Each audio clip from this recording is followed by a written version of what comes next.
Hello everyone, this is Mommy Onyx. May magandang balita ako sa inyo dahil gumawa ako ng story compilation sa channel ni Mommy Onyx sa programang pinamagatang Ang Liham ng Nakaraan Short Story.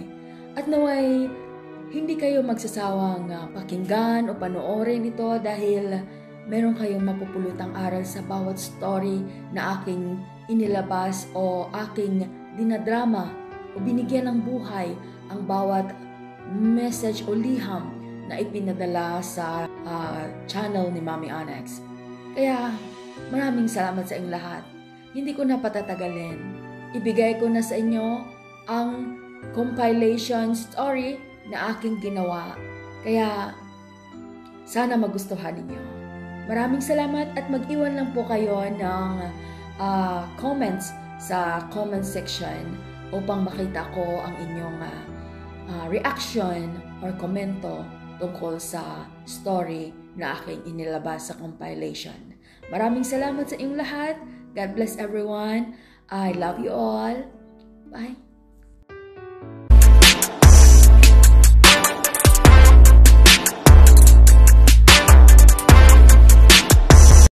Dear Mommy Onyx, bago ko umpisahan ang aking liham ng nakaraan short story, hayaan niyo po akong batian ang lahat ng taga-subaybay at tumatangkilik sa iyong programa, Mommy Onyx, sa Ang Liham ng Nakaraan Short Story.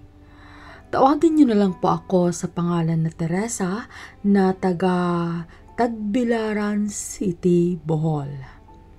Umpisahan ko ang aking liham ng nakaraan short story, Mommy Onyx, nung nasa 5 taon gulang pa lamang ako at kasama ko ang aking ina, Mommy Onyx.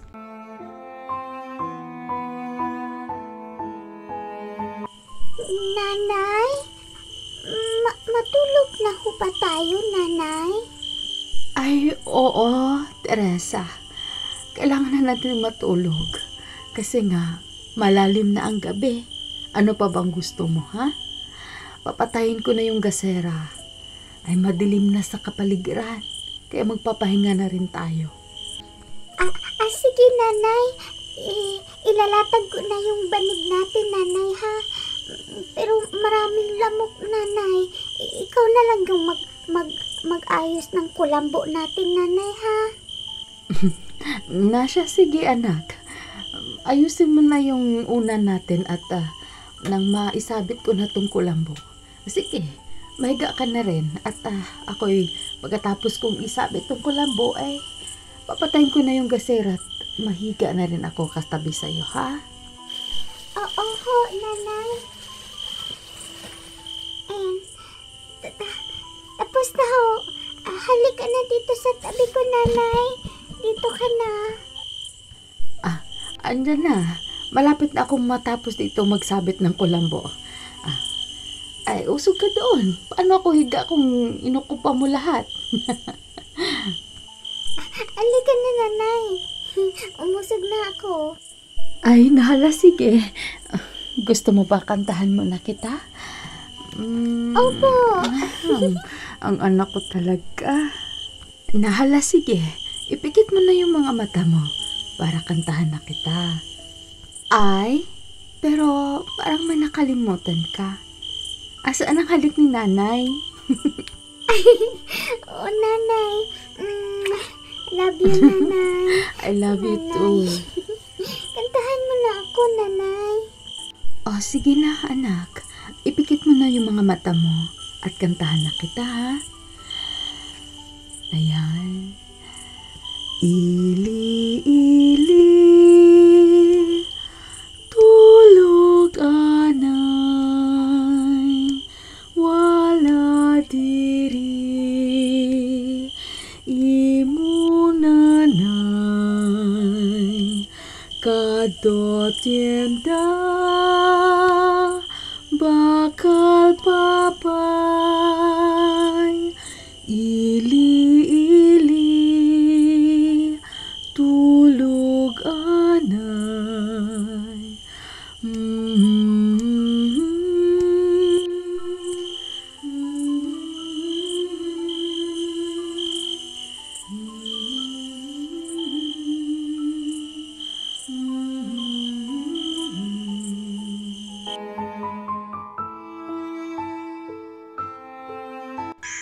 Anak, aalis ka na ba?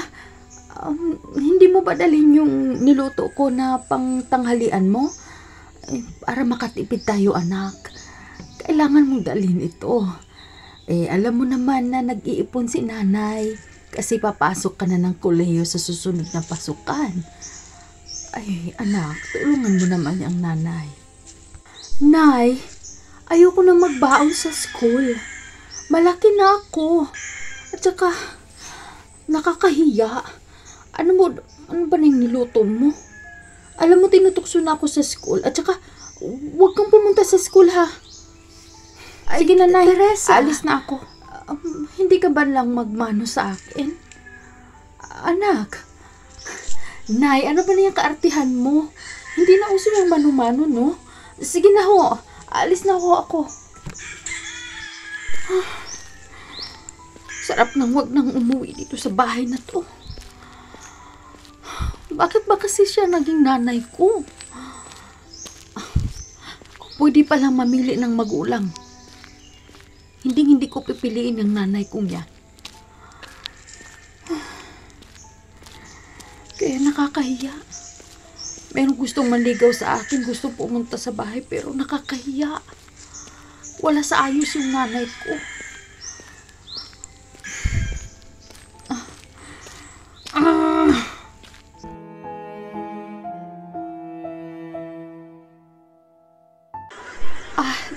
Teresa, sabi nung guard na may naghahanap daw doon sa'yo sa my gate.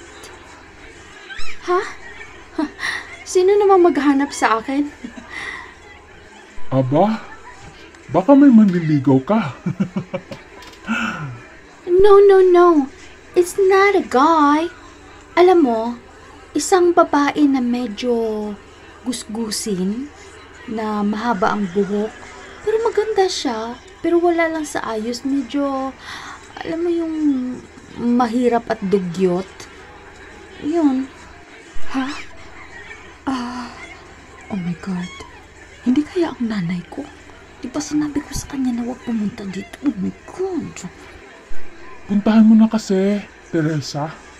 Tara na, samahan ka namin. Yeah. Samahan ka namin. Baka kidnapin ka, no? Hayaan mo na yun. Wala lang yun. Siguro yung labandera namin. Kaya hayaan mo na yun. Okay, sige. Tara, punta na lang tayo sa kantin. Let's go.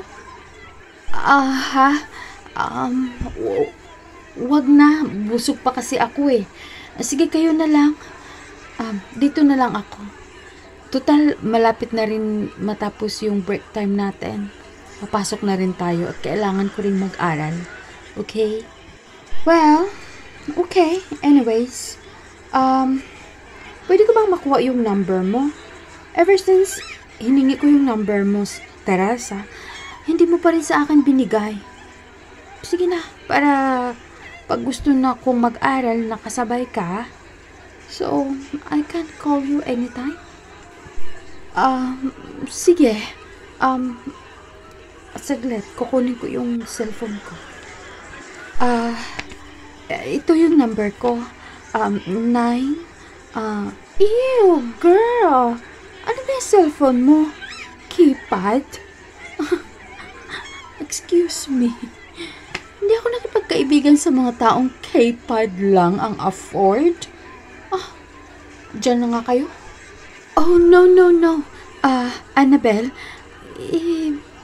ito lang muna yung nadala ko na cellphone kasi charge ko yung screen, touchscreen na cellphone sa bahay na iwan ko. Alam mo na. Sige, bigyan mo na lang sa akin yung number mo at pag na fully charged na yung screen, touchscreen ko na phone, kukontakin kita doon. How is that? Okay. Ito yung number ko.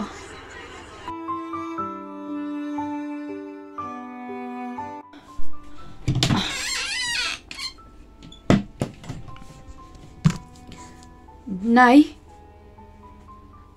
pumunta ka sa eskwelahan kanina? Ay, anak, buti naman at nakarating ka na. Halika dito sa kusina. Halika. Ang tanong ko, ang sagutin mo, Nay. Pumunta ka ba sa eskwelahan kanina? Ay, oo, anak. Kasi nag-alala ako. Galing kasi ako naglabada kina Aling Susan. Inisip ko na hindi kita nabigyan ng baon. Hindi mo rin dinala yung niluto kong pangkain mo. Nag-alala ako na magutom ka, kaya dumaan ako sa eskwelahan kanina. Pero hindi ka lumabas, kaya umuwi na lang ako dito sa bahay. Nay, ilang beses ko bang sabihin sa'yo na huwag kang magpakita dun sa school. Nakakahiya. Tingnan mo nga yung itsura mo. Para kang pulubi. Wala sa ayos. Nakakahiya ka. At saka, yung hiningi ko sa yung cellphone na touchscreen, hindi mo nga maibigay-bigay sa akin. Ay, anak, pasensya ka na. Nag-alala lang talaga ako sa iyo, anak. Patawarin mo ako. At saka, pinag-ipunan ko na yung cellphone mo. Naglalabada ako kina Aling Susan at pumupunta din ako sa market at nagpautos-utos doon. Pandagdag na rin iyon sa pinag-ipunan kong cellphone, anak. Basta, pagdating ng graduation mo, anak, makakabili ako sa'yo ng cellphone mo. Yun ang iririgalo ko sa'yo. Pangako ko yan. At patawarin mo na ako, anak. Halika na. Pinaghanda na kita ng pagkain. Kumain ka na.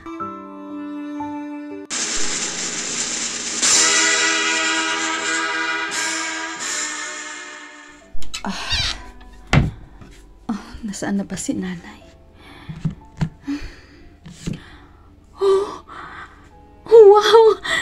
May cellphone na akong touchscreen. Nasaan na ba si nanay? Nay? Nay? Nay? Anong nangyari sa'yo? Ba't ka nakahiga? Ay, anak. Congratulations, andito ka na pala. Masaya akong nakita kang nakangiti sa akin, anak. Nabili ko na yung cellphone. Konting pahinga lang to. Bininta ko yung kidney ko, anak, para pandagdag dyan sa pambili ng cellphone mo. Gusto ko lang maging masaya ka, anak. Nay, huwag mo ko iwan, Nay. Hindi ko kailangan ng cellphone. Nay, patawarin mo ako, Nay. Nay, mahal na mahal kita, Nay.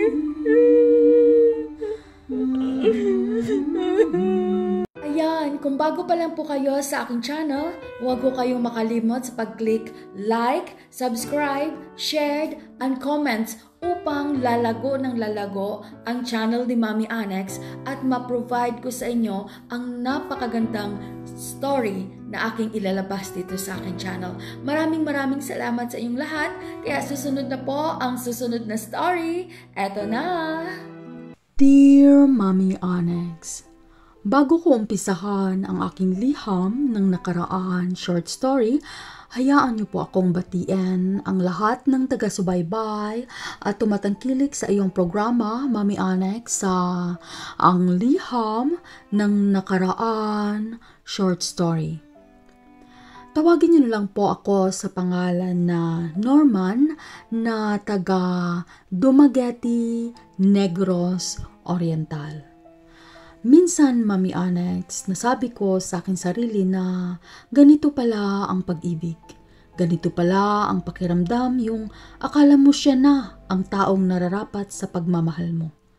Yung kaya mong ibigay ang lahat-lahat, maging ang sarili mong katawan para lang sa kanyang kaligayahan. Dahil ang salitang pag-ibig ay di dapat mawalan ng kabuluhan. Kaya, umpisahan ko, Mami Annex, ang aking liham ng nakaraan short story nung araw na kinausap ako ng aking mga magulang kung kailan ko balak mag-asawa.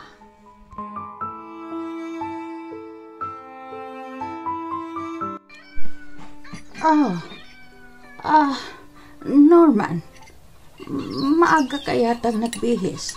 May lakad ka ba, anak? Saan ang punta mo, ha? Oo nga naman, Norman. Ano ba anak mo ngayon, ha? Wala ka bang ibang, sasabihin para naman masihan kami ng nanay mo? Ano ba yung mga tanong nyo, Nay, Tay? May pupuntahan lang ako, importante. Ay, gaano ba yan ka-importante? Ay, nako. Norman, kailangan mo nang ilagay sa tahimik ang iyong buhay. Maghanap ka na ng mapangasawa. Di ba? Kayo na ni Malo. Ano pang hinihintay mo? Kay tagal-tagal nyo na. Ano pa bang hinihintay mo, Norman?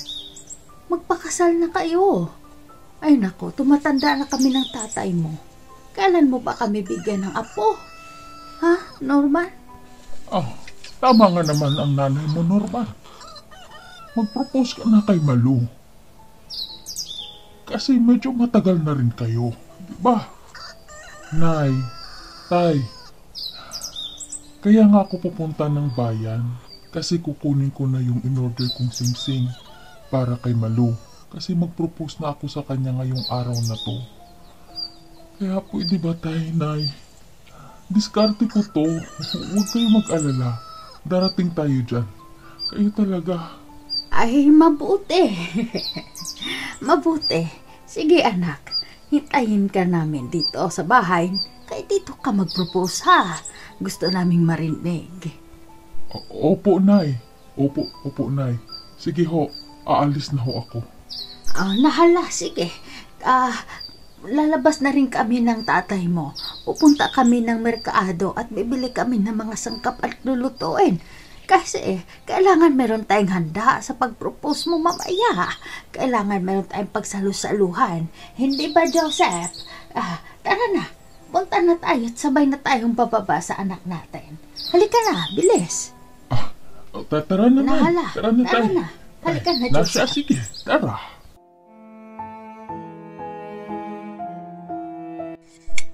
Tita, Alma, ang sarap naman ng luto nyo. Ay, nako, Malo.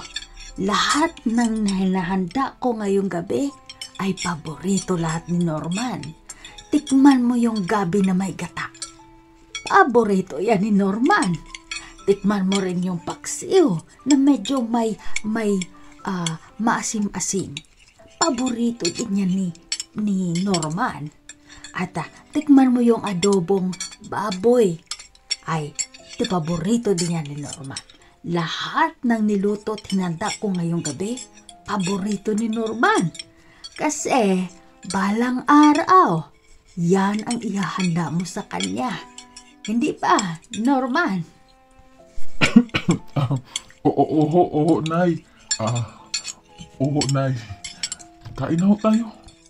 Ay, Norman. Alam kong kinakabahan ka dahil pinagdaanan ko yan. Gawin mo na ngayon nang maging kampante tayong lahat. Sige na. Oh, naitapon ko yung tinito sa may paanan ni Malo. Sige na, Norman. Pulutin mo. Oo. Norman, tumayo ka na dyan. Bakit ka lumuhod? Malu, sana tanggapin mo ang singsing na ito bilang tanda ng pagmamahal ko. Will you marry me? Ha? Yes. Yes, Norman. Yes. Salamat. Ay, sa wakas, Joseph. Magkakaroon na rin tayo ng maging apo. Oo nga. Nanay talaga.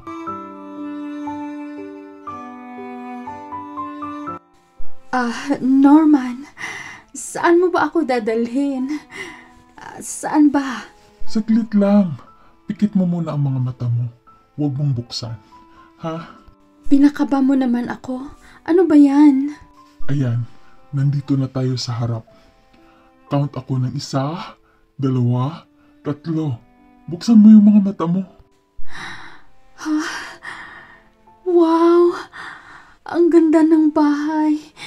Kahit maliit siya, pero ang ganda.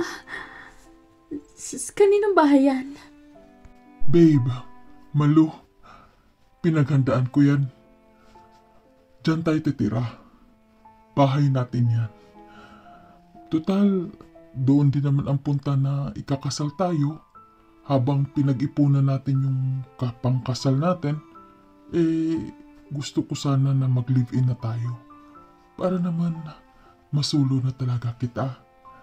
Uunahin na natin yung honeymoon natin. Loko ka talaga.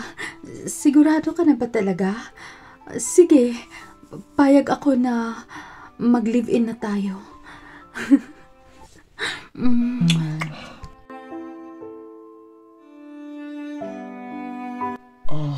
Sir, pinapatawag niyo ho raw ako? Oo, sige, umupo ka. Hintayin natin yung isa. Hello, sir. Good morning. Pinapatawag niyo ho raw ako? Umupo ka, Maribel. Mabutit, andito ka na. Pinapatawag ko kayong dalawa dahil nakitaan ko na maganda ang performance nyo. Kaya ipapadala ko kayo doon sa Cebu para makipag-meeting doon sa mga staff ko doon na namamahala sa aking kumpanya. Kaya para ma-share nyo rin ang magandang performance nyo dito at mga idea para umusbong naman yung kumpanya ko doon sa Cebu. Kaya kung magkano yung sahod nyo dito ay dudublehin ko. Pag-isipan nyo mabuti. Norman and Maribel. Ay naku, sir. Walang dalawang isip.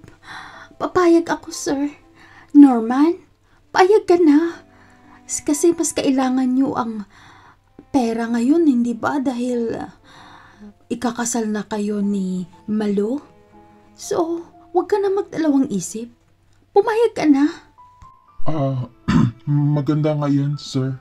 Pero 3 weeks kasi kailangan ko magpaalam muna kay Malu.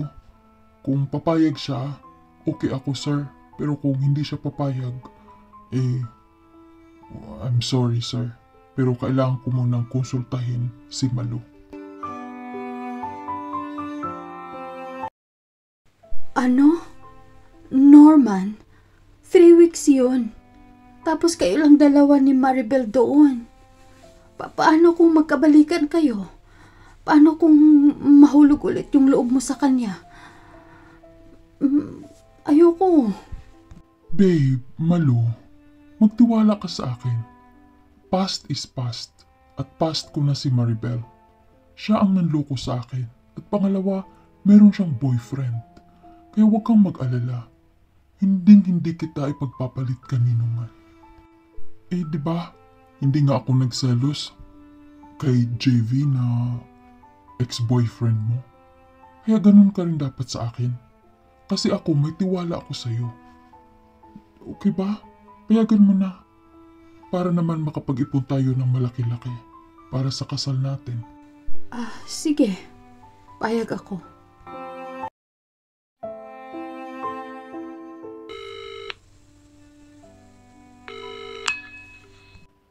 Hello, babe. Hello? Malu. Kumusta ka na? Okay lang. Pauwi na ako sa susunod na araw. Kumusta ka na, babe? Okay naman ako, Norman. Talaga? Hintayin kita, ha? Pasya na tayo. Bilis. Maribel ba yon? May balak pala kayong mamasyal. Sige na. Baka nakalistorbo ako. Bye-bye. Hindi. Hello? Hello? OMG! Si Malu ba yun? I'm so sorry, Norman. Bakit mo yung ginawa, Maribel? Bakit? Hala, Norman, I'm so sorry. Bigay mo sa akin yung number niya. Tatawagan ko siya. Oh, ayan yung number niya.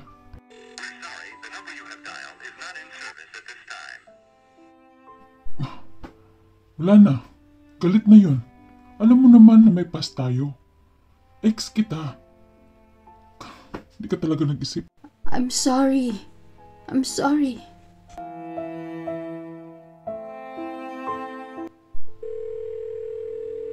Hello, Norman, napatawag ka. Nay, hindi ko kasi makontak si Malu. Ay nako anak, gusto ko ikaw ang makasaksi, kaya umuwi ka na. Sige ho, uuwi ako ngayon. Hindi alam ni Malu na uwi ako ngayon. Ang akala niya bukas pa.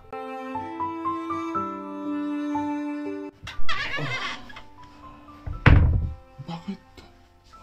Malu? Norman, akala ko bukas ka pa darating. Langga, sino yan? JV? Malu, andito yung ex mo? Puta! Bakit? Norman, magpapaliwanag ako. Paliwanag? Umalis na kayo! Layas! I'm sorry. Ayan, nakakaantig ng puso ang first at second story na aking ibinahagi sa inyo ngayong araw na ito.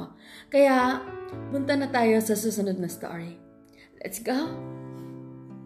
Dear Mommy Onyx, bago ko umpisahan ang aking liham ng nakaraan short story, hayaan niyo po akong batiin na ang lahat ng taga-subaybay at tumatangkilik sa iyong programa, Mommy Onyx, sa Ang Liham ng Nakaraan Short Story.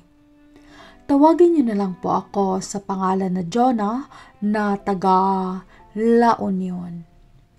Minsan, nasabi ko sa aking sarili, Mommy Onyx, na darating din ang araw na masasabi ko sa aking sarili na buti na lang bumitaw ako sa toxic na relasyon dahil kung hindi ako bumitaw sa mga panahon na nasaktan ako ng lubusan, na ginawa na akong tanga, ay hindi ko sana makilala ang Mr. Right sa aking buhay.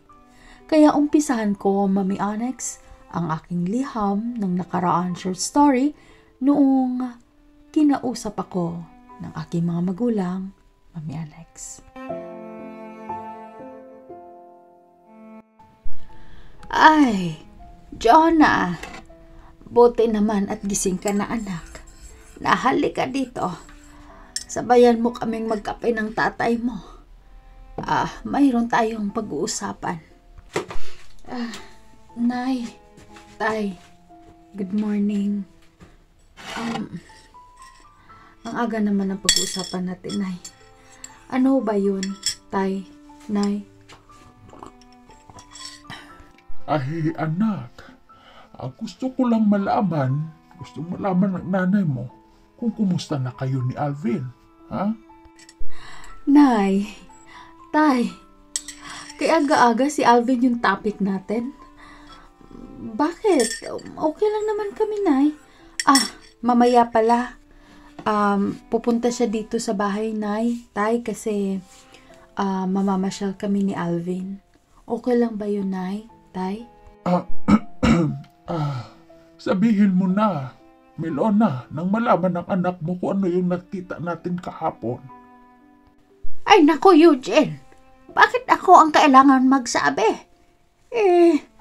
Ikaw tong gustong malaman ng anak mo. Ba't ako gusto pang magsabi dyan? Ikaw na lang. Nay, tay, ano ba yun? Kaya aga-aga kung ano yung pinag-aawayan yung dalawa. Ano ba yun? Ano bang gusto niyo sabihin sa akin? Pinakaban niyo naman ako. Ay nako, yung tatay mo si Eugene. Yan ang magsusumbong sa iyo. May sasabihin daw siya sa iyo. Bahala kayo dyan. Ikaw na magsabi dyan. Ikaw na yan magsabi, Eugene. Ay, saan ka pupunta? Balik ka dito. Ay, bahala ka dyan. Ang nanay mo Ikaw talaga. dyan haharap Laging dyan. tumatakas pagdating sa pagsumbong. Ako lagi niyang pinapahamak. Ay, nako, yung nanay mo talaga. Tayo, Eugene. Ikaw na magsabi. Ano ba kasi yun? Ay, anak, Joanna, halika. Makinig kang mabuti. Dito ka, upo ka dito sa tabi ko. Ayan. Kahapon kasi, anak, pumunta kami ng nanay mo sa bayan. Habang naghahabang kami ng sasakyan, nakita namin si Alvin na may kaangkas sa motor. Masyadong mahigpit yung yapos ng babae sa kanya. Kung makahalik ba naman sa leeg ni Alvin, sigurado may relasyon yun sila. Wala namang kaibigan na halik sa leeg habang nakaangkas sa motor. Kaya, gusto ko na alamin mo kung ano talagang katotohanan. Naintindihan mo ba ako? Mas mainam na ang masakta ngayon na malaman mo ang katotohanan kaysa maging huli ang lahat at magmukha kang tanga. Sige, yan ang assignment mo. Alamin mo ang katotohanan tungkol dyan sa boyfriend mo. Kasi medyo 3 taon na kayo. Baka kung ano ng kababalagan ang nangyari sa inyo, hindi mo pa alam kung ano yung pinaggagawa niya sa likod mo. Kaya alamin mo yan, Joanna? Tay Eugene, sigurado ba kayo na si Alvin yun? Ay, oo, sigurado ako dahil nakikita din ng nanay mo. Melona, halika nga dito. Sabihin mo sa anak mo. Ay, Jonah, totoo yan sinabi ng tatay mo. Kaya, anak, pag-isipan mo mabuti at alamin ang katotohanan, Sige na, anak. Oo, Nay. Oo.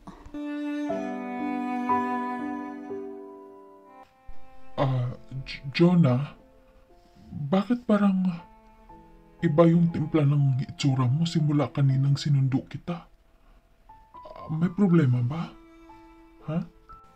Alvin, may tatanong lang ako sa'yo. Gusto ko sagutin mo ako ng katotohanan. Sino yung kaangkas mo sa motor kahapon? Sino yun? Wala. Sino pa naman iangkas ko sa motor? Wala naman na. Sabihin mo! Aray. Sabihin mo! Jonah! Sino yun? Tama na. Sino yun? Huwag kang magsinungaling sa akin. Sabihin mo yung totoo. Aray. Sabihin Oo, mo. sabihin ko na. Sino? Si Myla. Si Myla? Ang ex mo? Paano nangyari yun? Sinundo mo ba siya sa trabaho niya? Nagkabalikan ba kayo? Alvin, sabihin mo.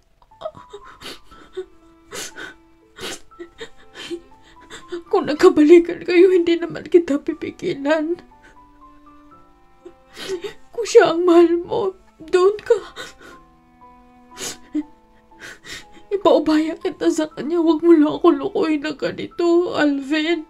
Binigay ko naman sa'yo lahat. Jonah, wala na yun.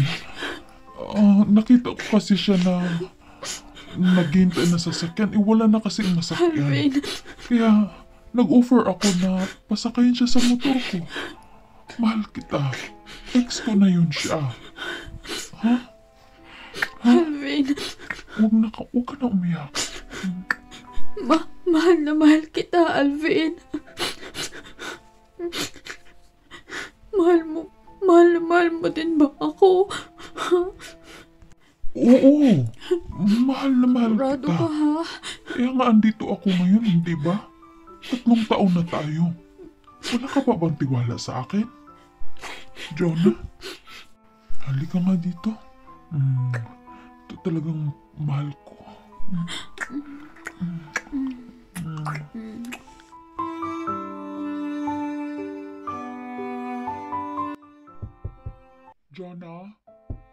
Jonah?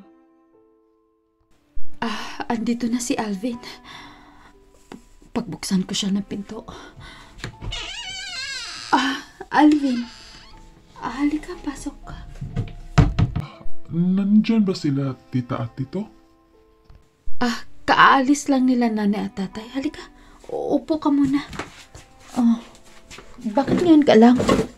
Kanina pa ako naghintay sa'yo, Alvin. Kuan kasi, matraffic kasi sa daan. Kaya medyo natagalan akong papunta dito. Talaga? Akin na yung cellphone mo. Bakit? Anong kailangan mo sa cellphone ko? Bakit? Hindi ba pwedeng hawakan yung cellphone mo? Akin na. May titinan lang ako. Yan o. Alvin, ibinigay mo nga sa akin yung cellphone mo. Pero may password siya. Pwede ba buksan mo? Ano ba kasing kailangan mo sa cellphone ko? Akin na nga. Oo, yan o. Bukas na. Okay. May titinan lang naman ako eh. Ko talaga. Kung ano-ano pa, gusto ko lang naman makita ko ano yung nasa cellphone mo. Wala ka namang makikita dyan. Ano ba, Jonah? Oh. Sino itong tumawag? Hello, babe. Alvin. Nakalimutan ko yung wallet ko nasa bulsa ng jacket mo. Hindi ako makapasok sa work kasi nandyan yung ID ko. Pwede ba ihatid mo muna dito? Nasa bahay ka na ba? Hoy! Sino ka mang-impacta ka? Huwag mong tawag-tawagin yung boyfriend ko, ha? Now, Alvin, magpaliwanag ka. Ano ibig sabihin nun? Nagkabalikan ba kayong dalawa? Ha? Sorry, Jonah. Oo. Patawarin mo ako. So, ano pang hinihintay natin? Layas ka na. Simula ngayon, hiwalay na tayo. Hindi na kita kailangan sa buhay ko, Alvin. Layas na. Jonah.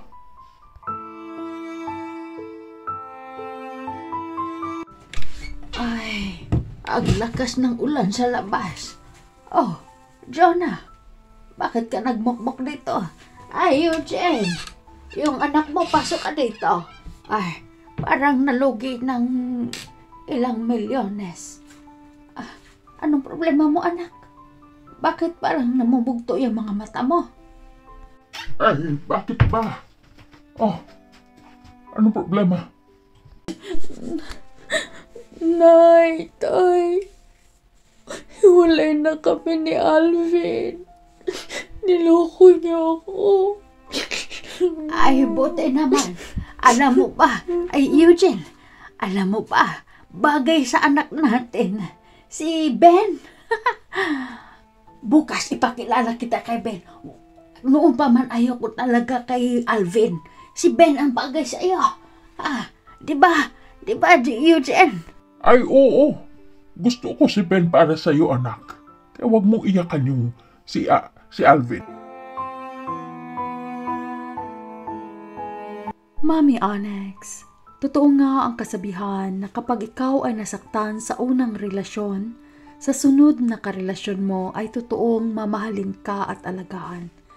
Kaya nagpapasalamat ako sa aking mga magulang dahil ipinakilala nila sa akin si Ben na anak ng kanilang kumari at kumpare, Mami Onyx.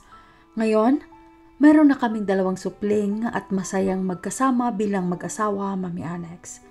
Hanggang dito na lang ang aking liham ng nakaraan. Nagmamahal, Jonah. Ayan, maraming salamat po sa inyong panonood at pakikinig sa channel ni Mami Onyx sa programang pinamagatang Ang Liham ng Nakaraan Short Story Compilation. Sana meron pa kayong natutunan at nagustuhan niyo po ang ating programang ito. At maraming salamat sa inyong presensya, sa inyong mga komento at pagmamahal kay Mami Onyx, lalo na sa kanyang programang pinamagatang Ang Liham ng Nakaraan. God bless po sa inyong lahat at hintayin po natin ang susunod na kabanata sa Ang Liham ng Nakaraan Short Story Compilation. Maraming salamat sa inyong lahat. God bless everyone. Bye-bye!